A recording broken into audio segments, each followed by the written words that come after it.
అందరికీ శుభోదయం.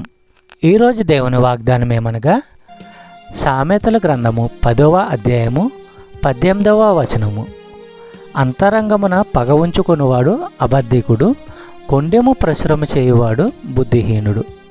సహోదరి సహోదరులారా, బుద్ధిహీనుల యొక్క మనస్తత్వము, వారి యొక్క గుణము ఎటువంటిదన్నది వాక్యం ద్వారా మనకి తెలియపరుస్తున్నది.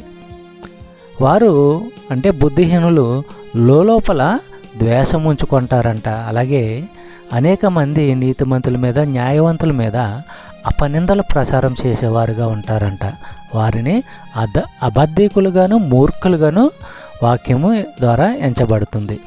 కీర్తనల గ్రంథము 55వ అధ్యాయము 21వ వచనము మనము పరిశీలించినట్లయితే, వారి నోటి మాటలు వెన్నవలే మృదువుగా ఉన్నవి, అయితే వారి హృదయంలో కలహం ఉన్నది.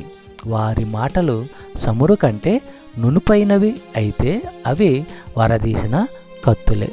సహోదరి సహోదరులారా, బుద్ధిహీనుల యొక్క మాటలు ఎలా ఉంటాయంట? వెన్నవలే మృదుగా ఉంటాయంట. కానీ వారి హృదయములో కలహం ఉంటుందంట.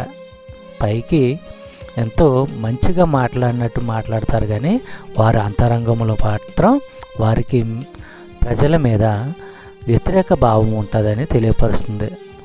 అతడి నోట్లో నుంచి వెలువడే మాటలు వెన్నలాగా ఎంతో మెత్తనివి, కానీ అతడి హృదయంలో యుద్ధము చెలరేగుతూ ఉంటుంది. అతడి మాటలు నూనెలాగా నునుపుగా ఉంటాయి, కానీ అవి వరతీసిన ఖడ్గము లాంటివని వాక్యం ద్వారా తెలియపరుస్తుంది. చెప్పబడిన వాగ్దానము దేవుడు దీవించి ఆశీర్వదించును గాక. ఆమేన్.